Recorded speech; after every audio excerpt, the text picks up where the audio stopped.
अस्सलाम वालेकुम नाज़रीन, प्रोग्राम कराची टुडे और मैं हूं आपका मेजबान बिलाल खान। आज बात की जाएगी उस मार्के के हवाले से जो कि कल होने जा रहा है। कल मैदाने जंग, सियासी मैदान सजने वाला है। ज़िमनी इंतखाबात, ज़िमनी इलेक्शन, NA 249 के हवाले से मैं बात कर रहा हूं। बारहा प्रोग्राम्स किए NA 249 पर। कल ये इलेक्शंस होने जा रहे हैं। तमाम सियासी जमातें जोर आजमाती नजर आ रही हैं। मुख्तलिफ जगहों से जरा ये भी बता रहे हैं, एक ऑडियो क्लिप भी वायरल हुई खुर्रम शेर जमान की, जिस ऑडियो क्लिप के अंदर ये बाकायदा तौर पर बरहमी का इजहार किया गया कारकुनान पे कि कारकुनान नजर नहीं आ रहे हैं, टेंट्स लगाने हैं, कैंप लगाने हैं, फ्लैग्स लगाने हैं, मुख्तलिफ कैंपेन चलानी है, कारकुनान गायब थे। शिकवा किया कि हम इतना पैसा लगा रहे हैं तो ये लोग क्यों नहीं नजर आ रहे। ऐसा लगता है कि सियासी जमातों के अंदर भी फूट पड़ चुकी है अपने ही कैंडिडेट्स को लेकर। अगर बात कर ली जाए शाहिद खाकान अब्बासी की, जो कि साबिक वजीर आजम पाकिस्तान भी हैं, उन्होंने भी ये कहा कि भाई पीपल्स पार्टी ने 13 साल से कोई काम नहीं किया और अब क्यों यहां पर जोर आजमाई करने की बातें की जा रही हैं। अगर नून लीग की बात कर ली जाए तो नून लीग पर भी तंज के निश्तर बरसाए गए और वो तंज के निश्तर ये थे कि मिफ्ता इस्माइल के हवाले से कि मिफ्ता इस्माइल को हरजाने का नोटिस भेज दिया गया है। वजह यह थी कि करप्शन और टैक्स चोरी से मुतालिक जो उन पर इल्जामात थे, अली जैदी उस पर तैश में आए। अली जैदी ने बड़ी बातें की कि नून लीग हाइड्रेंट का निज़ाम ख़त्म करे, लोगों के घरों में पानी भिजवाए। मेरे प्रोग्राम में एक आज़ाद उम्मीदवार बैठे थे जिन्होंने इस बात पर निशानदही की थी कि वहां पर टैंकर माफिया सरगर्म है, जो कि ना पीपल्स पार्टी को पता था, ना तो MQM को पता था, ना PTI को पता थी ये बात, ना दीगर सियासी जमातों को पता थी। अब इन तमाम चीज़ों पर बात करेंगे। आज DG रेंजर्स की सरबराही में भी जो इजलास हुआ उसमें भी सिक्योरिटी सूरत हाल को मद्देनजर रखा गया और साथ साथ जो चीफ इलेक्शन कमिश्नर हैं उन्होंने भी NA 249 में 184 पोलिंग स्टेशंस इंतहाई हसास करार दिए हैं। मैं फिर बता दूं क्योंकि मैंने मलीर का जब इलेक्शन कवर किया था, जो पोलिंग स्टेशंस हसास करार दिए गए थे वहीं पर यह मामला हुआ था। हलीम आदिल शेख पर हमला हुआ, पीपल्स पार्टी और PTI आपस में गुत्तम गुत्ता हुई। उसके बाद हलीम आदिल शेख जो कि अपोजिशन लीडर है सिंध असम्बली के, उनको गिरफ्तार किया गया। ये तमाम चीज़ें हैं, आज इसी पर डिस्कस करेंगे कि PTI के हवाले से बात कर लें अगर, क्योंकि साबिका जो नशिस्त थी वो PTI के पास थी। फैसल वाडा साहब जो कि MNA थे इसी हलके से, काम हुआ कि नहीं हुआ और क्या काम हुआ वो नज़र आ रहा है या नहीं। अगर दूसरी सियासी जमातों के हवाले से बात की जाए, पीपल्स पार्टी को लेट सपोज इस वक्त ले लेते हैं तो पीपल्स पार्टी ने 13 साल हुकूमत में जो सिंध में हुकूमत करती रही, ऑब्वियसली कराची सिंध का हिस्सा है, तो उस कराची के इस हलके में बल्दिया के इस इलाके के अंदर क्या काम कराया, कौन सा प्रोजेक्ट करवाया, कौन सा तरक्याती काम किया जो आज नजर आना चाहिए। MQM की अगर बात कर ली जाए तो MQM के हवाले से हमेशा ये बात रही है कि 4 साल हुकूमत रही है मेयर कराची, साबिक मेयर कराची वसीम अख्तर की, तो वो क्या काम करके गए इस हलके के अंदर, उन्होंने क्या तरक्याती काम कराए। उनके पास स्कीम्स थी, 800 से ज्यादा स्कीम्स थी, 2 करोड़ रुपए तक की स्कीम बना सकते थे, काम कर सकते थे। कौन सी सड़क बनाई, कौन से पानी के कनेक्शंस बहाल किए, कौन कौन से काम किए। पानी का चले एक मसला ये भी आता था कि वाटर बोर्ड मेयर के अंडर नहीं आता था, तो वो ये एक्सक्यूज करते हैं कि भाई हम काम नहीं कर सकते थे, लेकिन दीगर निजाम भी थे वो किस तरह से बेहतर किए जा सकते थे। PSP के हवाले से बात की जाए तो PSP खासा इस वक्त कड़ी मुश्किलात का शिकार है, क्योंकि PSP के जो सरबरा हैं मुस्तफा कमाल, वो खुद इलेक्शन लड़ रहे हैं। तो क्या कारकर्दगी रहती है, अगर हार गए तो पार्टी की क्या कारकर्दगी रहेगी। चले सबसे पहले जो इक्तदार में है, जो हुकूमत में है, उन्हीं का मौकफ ले लेते हैं। PTI यानी कि PTI के MPA जमाल सिद्दीकी में ज्वाइन कर चुके हैं। जमाल सिद्दीकी बहुत शुक्रिया ज्वाइन करने के लिए। जानना ये चाहूंगा तैयारियां कैसी हैं कल के इलेक्शन के लिए। जी बहुत शुक्रिया बिलाल, और अल्हम्दुलिल्लाह तैयारियां भरपूर है। और तैयारियां सिर्फ इलेक्शन में हिस्सा लेने की नहीं है, तैयारियां इलेक्शन जीतने के हिसाब से की गई है, क्योंकि ये हमारी सीट थी और हमारा बड़ा स्ट्रॉन्ग होल्ड है यहाँ हमारी तंजीम का। और यकीनन जो इस हल्के में फैसल वावडा के तरफ से वज़ीर आज़म के दिए गए फंड से जो काम यहाँ 20-20 सालों में नहीं हुए, आज यहाँ की अवाम बहुत खुश है कि उन्होंने देखा है कि जी वो इन 2 सालों में जितना डिलीवर किया है फैसल वाडा के डेवलपमेंट फंड से, तो वो काम अभी तक चल रहे हैं। जिसे ये लोग कह रहे हैं कि जी गवर्नमेंट एन वक्त पर तरक्याती काम करा रही है, SGD गोल्स के तहत काम हो रहे हैं, एनुअल डेवलपमेंट वर्क्स हैं, और ये वही काम कंटिन्यू है। जिसे ये मुखालफिन कुछ और नाम दे रहे हैं कि शायद हम पब्लिक को खुश करने के लिए तरक्याती काम करें, ऐसा नहीं है। हम पब्लिक को खुश करने वाले काम नहीं करते, क्योंकि हम उन पेशावर सियासी जमातों और इक़्तिदार में रहने वाले जमातों की तरह नहीं है जो सीजन देखकर पब्लिक को अट्रैक्ट करते हैं। हम तो रूटीन में अपने काम कर रहे हैं जो पब्लिक के लिए है, वहाँ की सड़कें हैं, वहाँ का सीवरेज है, वहाँ का ड्रेनेज है, और ये सब चीजें जो है, ये सब चीजें वो है जो अवाम से किए गए वादे के ऐन मुताबिक थी। अब जो कल के इलेक्शन की तैयारी है, अल्हम्दुलिल्लाह हम इस भरपूर तैयारी के साथ खड़े हैं कि पब्लिक जानती है कि जिस तरह उन्होंने 2018 में वजीर आजम को मुंतखब किया, पीटीआई को उन्होंने वोट दिया, उसी तरह से पब्लिक आज भी अपने अपने कमिटमेंट पर कायम है। बेशक बीच में जितनी भी जमातें आए और उनको वर्गलाए, बहुत सारे लोग इस बात का क्रेडिट लेना चाहते हैं कि हम कराची के मेयर थे तो हमने बड़े तीर मार दिए थे। तो पूरी आवाम जानती है कि जो कराची के मेयर थे उनकी इस्तात और उनकी बसात और उनकी हैसियत शायद अपने मुलाजमीन को माहाना तनख्वाह देने की भी ना उस वक्त थी, ना आज केएमसी की इस्तात है कि अपने मुलाजमीन को इवन पेंशन दे सके। अच्छा। इवन अपने केएमसी के उन लोगों को जीपी फंड से किसी बीमार का इलाज कर सके। इनके अस्पतालों में तो ऑक्सीजन तक नहीं है। केएमसी का हाल तो ये जानवरों को खिलाने के लिए खाना नहीं, जूम है। अच्छा, ये तमाम चीजें एक तरफ, जमाल सिद्दीकी, ये तमाम चीजें एक तरफ, अभी एक ऑडियो क्लिप वायरल हुई है खुर्रमशेर जमान की, वो आपकी नजरों से गुजरी है? जी बिल्कुल गुजरी है। इसमें तो नाराज क्यों अपने कारकुनों से?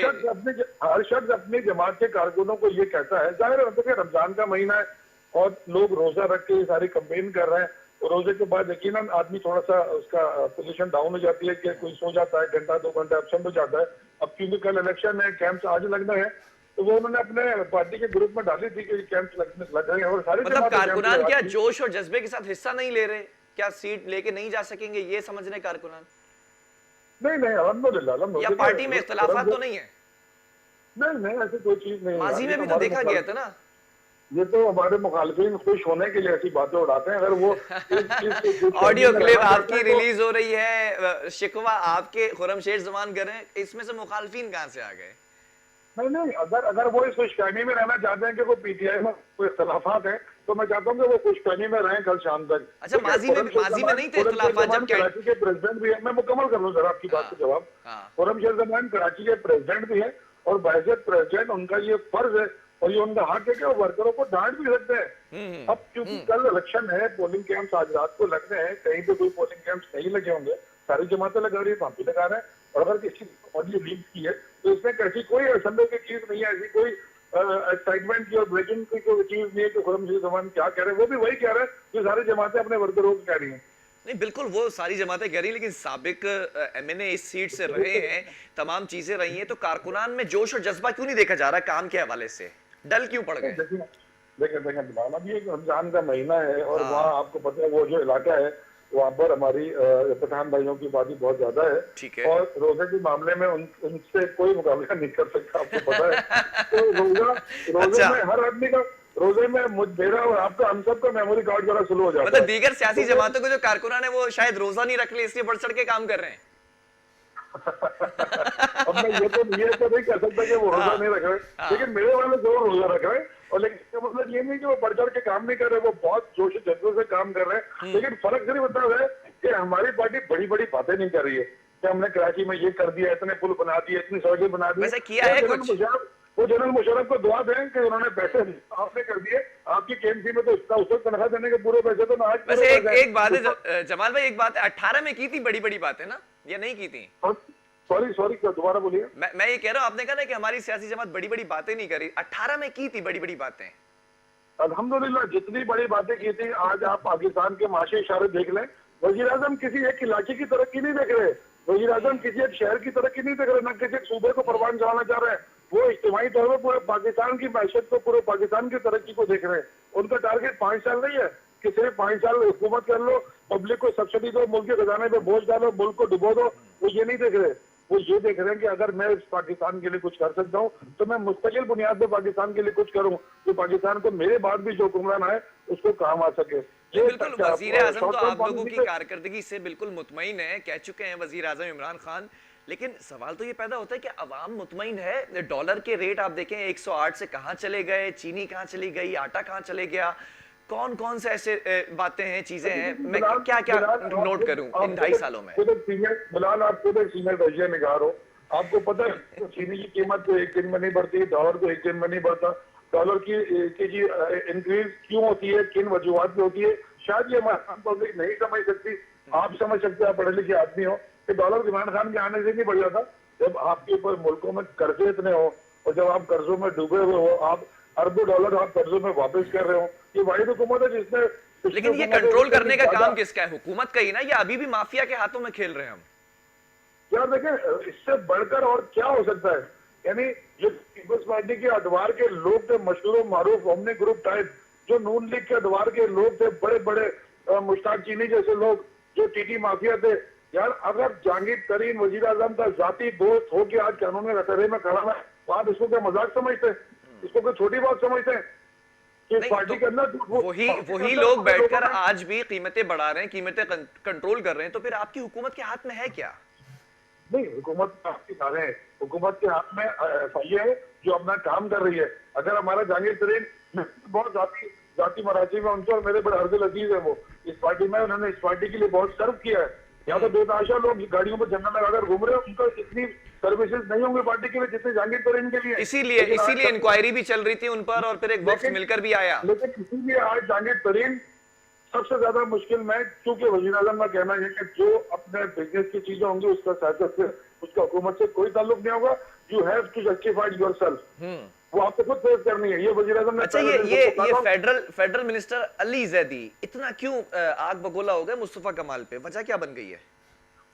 देखिए, वो जो मुस्तफा कमाल साहब बेचारे, अब वो क्या मैं कहूँ कि आप बेचारा भी कह रहे हैं, अली जैदी भड़क भी रहे हैं, किसकी सुनूं मैं? मुझे तो दर्द आता है ना, मेरे साथ थे अली जैदी, तो हम दोनों ने प्रेस कॉन्फ्रेंस की थी। तो मैं कह रहा हूँ मुस्तफा कमाल 2018 में कह रहे थे कि बस 29 सीटें तो मेरी है, 2 सीटों पर पीपल्स पार्टी से मुकाबला होगा। अच्छा, मुस्तफा कमाल फौरत और गोश में बहुत ज्यादा रहते हैं, वो उनका माजी का एक अंदाज था कि शहर पर राज करते थे, वो जिस बुनियाद पर राज कर रहे थे वो बुनियाद खत्म हो गई। अब मुस्तफा कमाल को भी जमीन पर आ जाना चाहिए, जमीनी हक़ समझना चाहिए मुस्तफा कमाल को कि इस वक्त जमीनी हक़ क्या है। आप टेक ऑफ नहीं कर सके जब से आपने पार्टी बनाई है। आप चाहते हैं कि आप पानी मुताला को गालियां देने का सिला इदारों से मांगना चाहते हैं, तो ये मांगने वाली इजाजत छोड़े, अमली तौर पे बताएं कि आपकी ग्राउंड पे पार्टी कितनी है। आप 2018 में आपकी असलियत कौम ने देख ली है, क्या आपकी वर्क थी जो 2,000-3,000 भी किसी हल्के से नहीं मिला उनको।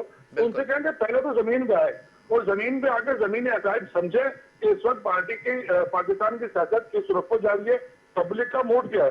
पब्लिक मूड तो अगर वो सियासत करेंगे तो वो इस वक्त मेयर कराची नहीं है और उदाई मुशर्रफ साहब इस मुल्क के सदर जो है भर भर के पैसे दे रहे हैं कराची को खर्च करने के लिए। चले जमाल भाई एक सवाल का और जवाब ना, अभी क्या लगता है पीटीआई को, जैसे लास्ट इलेक्शन में बहुत स्लिम मार्जिन से जो मुकाबला दिया था वो थी नून लीग, शहबाज शरीफ थे और फैसल वाडा थे, इस बार आपके अमजद आफरीदी हैं और मिफ्ता इस्माइल सामने हैं, क्या लगता है कड़ा मुकाबला होगा? ये मुकाबला बिल्कुल सख्त होगा। और देखिए, वो जनरल इलेक्शन था और उसमें कैंडिडेट सामने शहबाज शरीफ थे ना, ठीक है। इस वक्त कैंडिडेट शहबाज शरीफ नहीं है और फैसल वाडा भी नहीं है, तो दोनों पार्टियों के मुकामी रहनुमा इस पर कैंडिडेट है, वोट पब्लिक ने देना है। देखिए, इसमें अगर मैं ये कहूँगा नहीं कि हम तो कल 200% जीत रहे हैं, बहुत अच्छा मुकाबला होगा।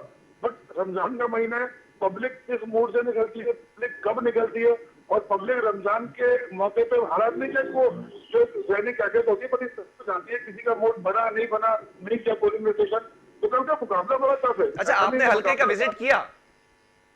जी बिल्कुल, कई दफा जाना हुआ है। मैं एक सवाल कर लूं, मैं सिर्फ ये जानना चाह रहा था, तो मैंने जब विजिट किया, सर्वे किया, आवाम फैसल वाडा से, उनकी कारकर्दगी से काफी नाला है, क्यों, वजह क्या है? आपको मिले ऐसे लोग?